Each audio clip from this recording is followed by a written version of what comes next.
네, 국민의힘에 소속된 많은 의원은 오로지 대통령만 쳐다보고 사는 집단 아닌가. 그러니까 정치적으로 크게 발전할 수가 없는 것이다. 국민의힘 의원 모임인 미래혁신포럼에 참석해서 가감없이 쓴소리를 던진 김종인 전 비대위원장 모셨습니다. 안녕하세요.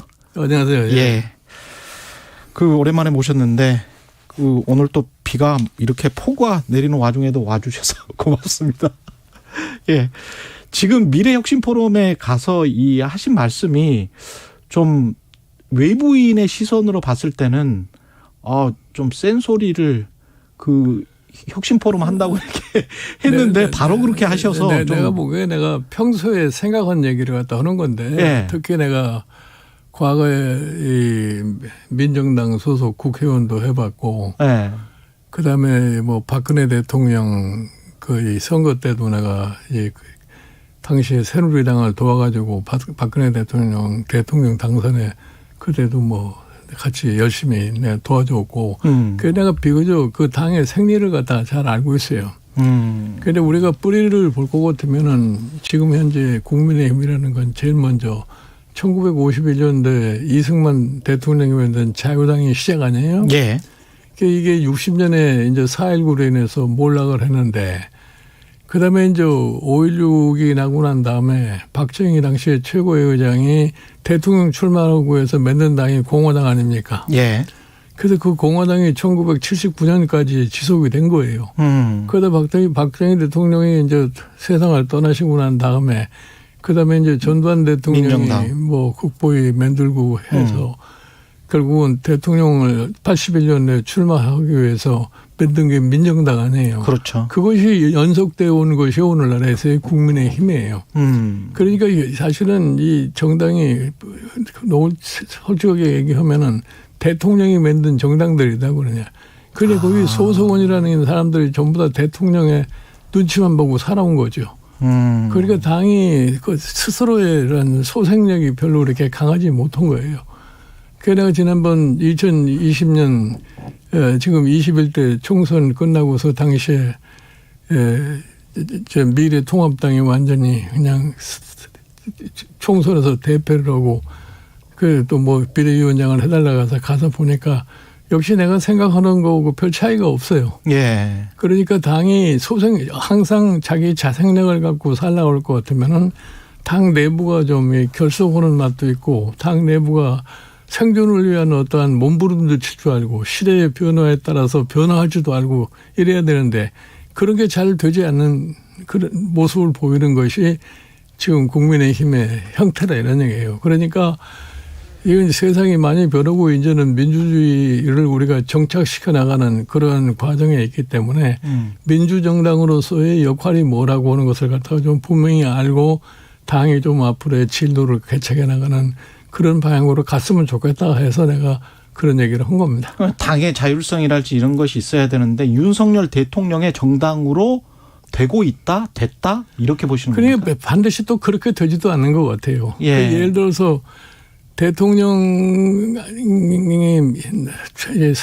선출된 정당이라 할지라도 반드시 정당의 생각과 이 정부의 생각이 똑같을 수는 없는 거거든요. 그렇죠. 네. 그러니까 거기서 서로 좀 비판적인 입장도 취하고 그래서 거기서 참 최대 공약서를 주사 선택을 해서 이끌어 가야만이 국민들이 거기에 순응을 할 텐데 그래도 정부 일에 따라가다 보다가 결국은 국민이 심판을 해가지고서 그냥 직권을 놓쳐버릴 것 같으면 그러면 당이 무기력해지고 그러한 역할을 갖다가 더 이상 하지 말아라 하는 얘기입니다.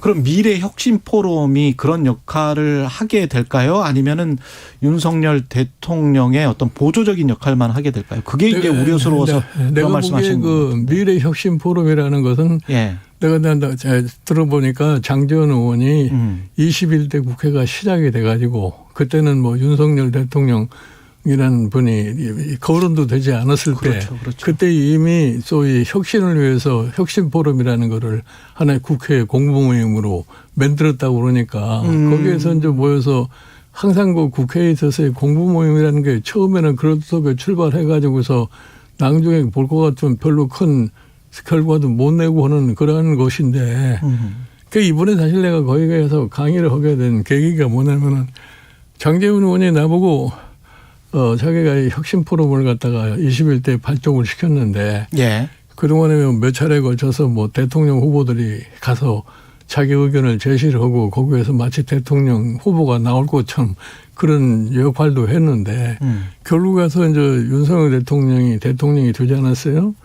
그런데 그 이제 혁신 포럼이 지난 코로나 바이러스 때문에 한 2년 가까이 모임을 못 했는데 이번에 다시 다시 모임을 갖다가 시작하려고 그러는데 뭐 우리나라의 혁신의 갈 길이 뭐냐 하는 이런 얘기를 좀 해줬으면 좋겠다. 그래서 내가 다 강의를 한 거예요. 뭐 밖에 언론에서 얘기하는 식으로 뭐 이런저런 추측들을 많이 하는데 그것과는 전혀 관계가 없습니다. 전혀 관계가 없다. 네. 근데 미래 혁신 포럼이 그렇게 정치 세력화해서 윤석열 대통령의 어떤 정당의 어떤 전위대 역할을 할 가능성은 있습니까? 내가 보기에는 뭐 그럴 거라가 아니라 이게 하나의 공보 모임인데 네. 그게 어떠한 괴파의 하나의 세력으로다가 등장할 거라고 그렇게는 생각하지 않아요. 아, 그렇습니까? 그 지금 현재 그 친윤계 이준석 당대표 사이의 갈등 이렇게 그 윤리위의 진행 과정을 보고 계십니까? 아니면 이준석 당대표의 어떤 일탈적인 행동 때문에 당연한 어떤 수순으로 윤리위의 결정이나 뭐 이런 나는 것들을 그 사실은 이준석 대표가 예. 윤리위에 해부됐다고는 얘기를 들었을 때 무엇 때문에 그러한 일이 벌어지는지를 잘 몰랐어요. 예. 네, 몰랐는데 그게 이제 진행되는 과정 속에서 뭐 이러쿵 저러쿵 얘기가 많이 나고 하는데 사실은 윤석열 정부가 지금 출범을 해가지고서 사실은 여당이 좀 결속을 해가지고서 지금 정부를 갖다가 지금 보좌를 해줘야 되는 그런 입장에 있는 거 아니겠어요? 예. 예를 들어 특히 이 정부가 여소야 될 상황에 있기 때문에 당의 기능이 좀 보다 원활하게 해서 지금 야당과의 사실 협치를 잘 이끌어갈 수 있는 그런 역할을 해줘야 되는데 지금 초기에 당내 사정이 상당히 불안정한 상태에 있어가지고 그런 역할을 갖다 하지를 못하는 거예요. 예. 그냥 국민의 입장에서 볼 것 같으면 굉장히 짜증스러운 모습이 아닌가 그렇게 생각을 해요. 지금 우리 국회를 볼 것 같으면은 여구 야구 간에 당이 탄압된 모습을 보이지 않고 서로 갈등 구조에 놓여가지고서 그냥 논쟁만 하고 있으니까 과연 저 국회가 과연 국정을 수행하는데 무슨 역할을 할 것이냐 하는 것에 대한 일반 국민의 회의가 굉장히 높아지는 것 같은 그런 상황인 것 같습니다. 예. 이 이준석 당대표는 어떻게 이게 정리가 돼야 되는 건지 아니면은 이 당권을 향해서 뭐가 벌어지고 있는 것 같은데 어떻게 보십니까? 그래 내가 보기에는 이제 뭐 지금 윤리위원장이 발표하기를 7월 7일 날 최종 판단을 한다고 예. 그러니까 어떤 판단이 나오나 그때까지 좀 기다려 볼 수밖에 없지 않느냐고 봐요. 근데 보도들이 뭐 박성민 비서실장도 박성민 의원도 사의를 표명할 것 같다라는 이야기가 있고 뭐 이런 것들이 전반적으로 이준석 당대표를 압박하는 그런 모양새들이거든요. 글쎄요, 내가 보기에 뭐 지금 나도 오늘 아침 신문에서 봤는데 예. 비서실장이 뭐 오늘부로 그렇죠. 사퇴를 한다 이렇게 얘기를 했는데 그러니까 뭐 어떠한 상황을 갖다 전제로 해서 사퇴를 하는 건지는 잘 모르겠어요. 방금 사의를 표했다고 합니다. 예. 방금 사의를 표했다고 합니다. 예. 그러면은 하여튼 이 당이 하여튼 7월 7일 날 윤리가 판단을 한다고 그러니까 그 윤리의 판단이 어떻게 될지는 모르겠습니다만은 그게 끝나고 나면은 하는 조속히 당을 안정화시키는 노력을 갖다가 해야 되지 않나 이렇게 생각을 합니다.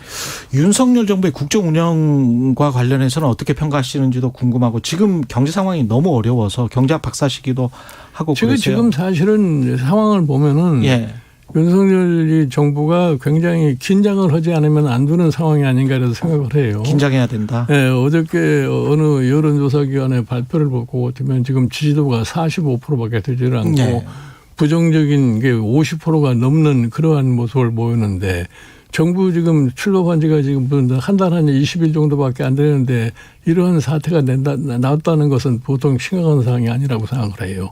그럼 무엇 때문에 이러한 상황이 생겨나느냐 이거에 대한 진단을 갖다가 빨리 해가지고서 그거에 대한 수습책을 강구를 하지 않으면은 점점점 어려운 상황으로 갈 수밖에 없지 않나 이렇게 봐요. 정권 초에 중앙일보도 그런 진단을 내놨던데요. 그러니까 노조, 공기업, 경찰 이렇게 너무나 많은 숫자를 한꺼번에 적으로 두는 그런 정책들을 잇따라 발표를 하고 있다. 그게 맞느냐?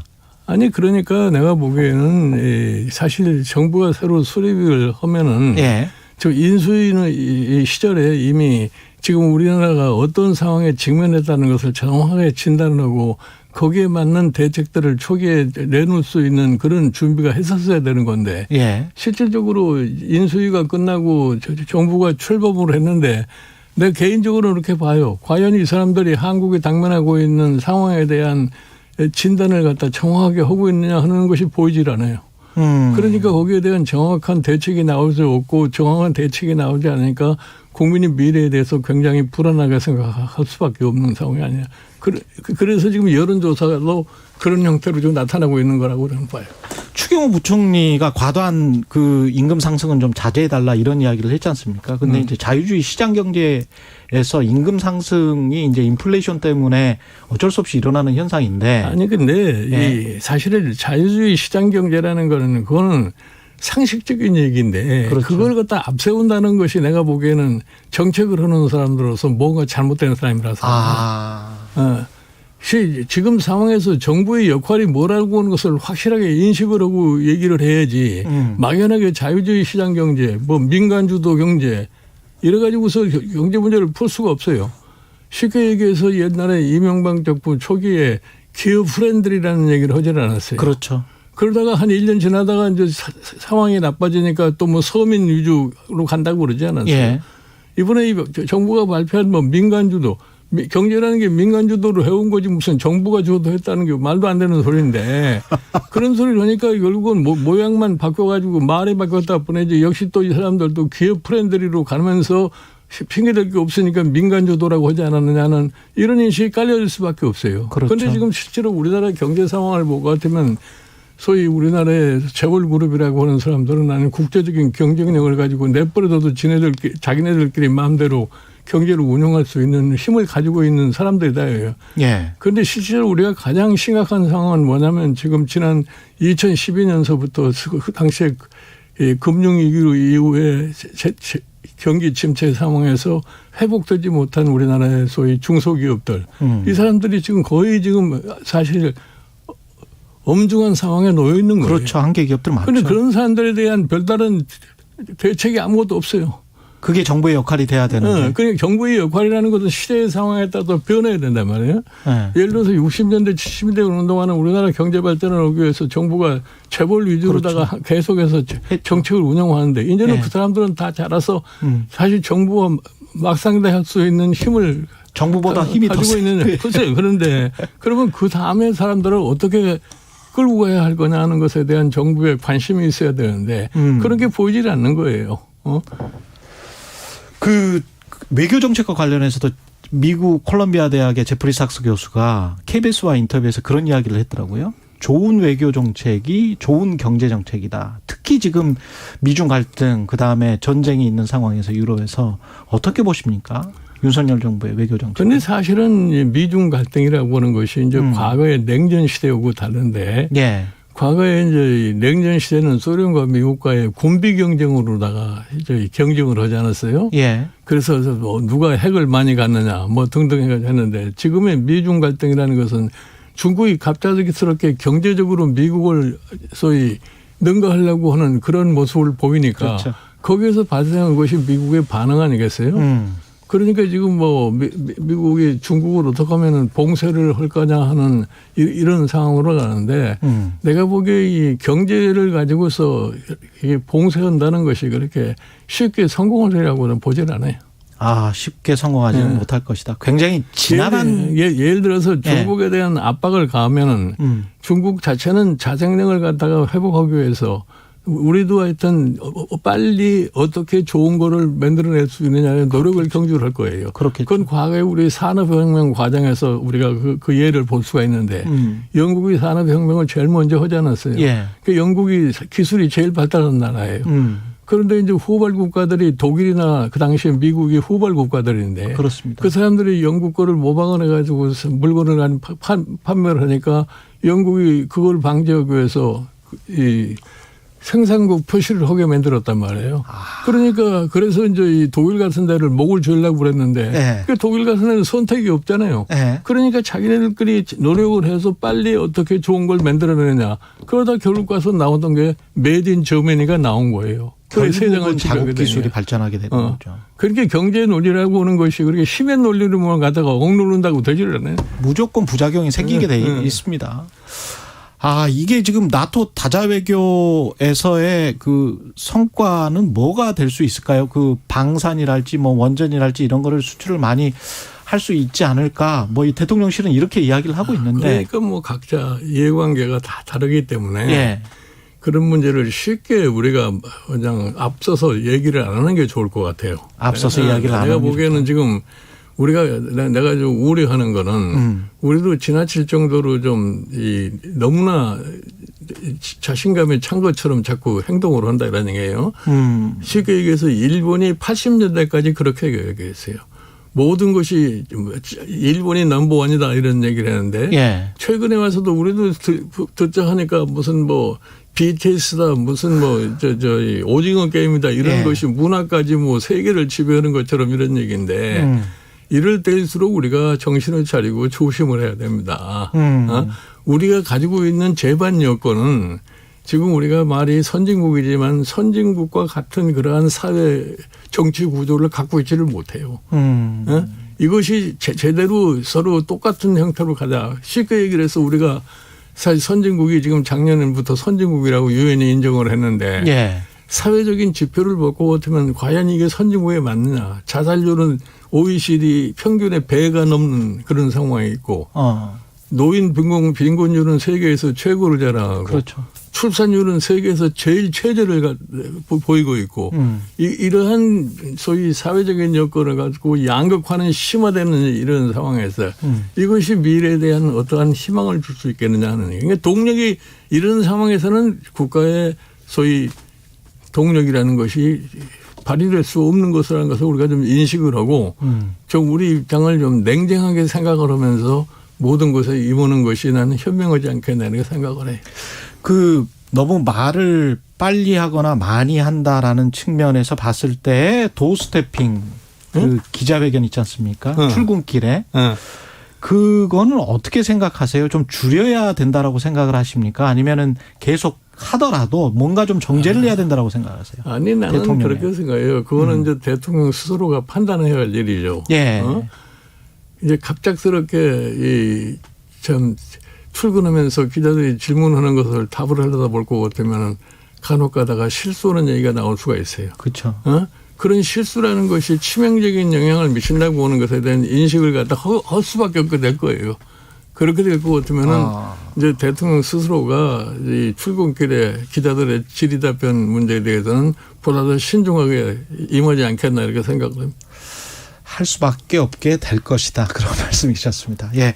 아까 인터뷰 도중에 김종인 위원장께서 언급한 윤석열 대통령 국정수행평가 여론조사는 데이터 리서치가 쿠키뉴스 의뢰로 지난 27일 전국 만 18세 이상 성인 1000명을 대상으로 조사한 결과고요. 자세한 내용은 중앙선거 여론조사 심의위 홈페이지를 참고하시면 됩니다. 예, 여기까지 듣겠습니다. 국민의힘 김종인 전 비대위원장이었습니다. 고맙습니다. 네.